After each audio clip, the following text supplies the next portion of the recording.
बिहार की राजधानी पटना में बीपीएससी परीक्षा में कथित रूप से पेपर लीक को लेकर के पिछले कई दिनों से छात्रों का प्रदर्शन जारी है, जहां पे छात्र ये मांग को लेकर अड़े हुए हैं कि जो एग्जाम हुए हैं उसे रद्द किया जाए और फिर से री एग्जाम कराया जाए।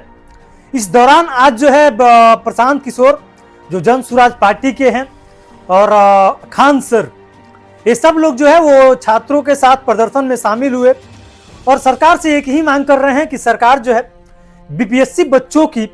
फिर से री एग्जाम कराए। कहते हैं कि सबका नार्को टेस्ट किया जाए, सबका नार्को टेस्ट होना चाहिए कि नहीं,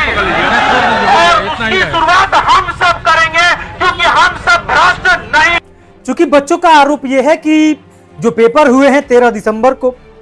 उसमें पेपर में बहुत बड़ा धांधली हुआ है और कथित तौर पे वो पेपर जो है वो लीक कराया गया है, और जिसको लेकर के पिछले कई दिनों से बिहार के बच्चे जो है पटना में धरना प्रदर्शन जारी किए हुए हैं, जिसको लेकर के आज प्रशांत किशोर, खान सर, रहमान सर, सारे लोगों ने बच्चों के साथ आए और धरना प्रदर्शन में शामिल किए और सरकार से उनकी एक ही मांग है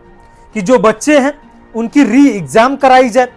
और सरकार जो है वो बहुत बड़ा इसमें धांधली की है, कुछ लोगों द्वारा सीसीटीवी फुटेज छुपाए गए और इस पेपर लीक में बहुत बड़ी धांधली की गई है। और बीपीएससी जो एग्जाम हुए हैं इसके पीछे जो सीसीटीवी फुटेज हैं, जहां पे छात्रों ने पहले पेपर लीक को लेकर के बवाल किया, उसके बाद से प्रशासन ने शायद ऐसा मान रहे हैं लोग कि सीसीटीवी फुटेज छुपाए हैं, जिसको लेकर के लोग जो है वो बच्चे जो हैं वो पटना में प्रदर्शन आज पिछले कई दिनों से लगातार कर रहे हैं। पहले बीपीएससी नॉर्मलाइजेशन को लेकर के धरना प्रदर्शन, उसके बाद से फिर अब जो है बीपीएससी एग्जाम के बाद से पिछले कई दिनों से छात्र जो है वो ये आंदोलन कर रहे हैं कि फिर से री एग्जाम कराया जाए। क्योंकि बीपीएससी जो एग्जाम हुआ है उसमें कथित तौर पे पेपर लीक का मामला है और पेपर इसमें लीक करा दिए गए हैं। वेल, अब देखना यह होगा कि सरकार इस पे क्या कुछ कदम उठाती है।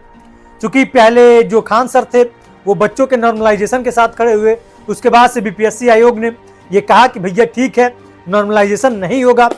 और फिर से अब जो है जन स्वराज पार्टी के इतने बड़े नेता प्रशांत किशोर, खान सर, रहमान सर, सारे लोग जो है वो बच्चों के साथ खड़े हैं।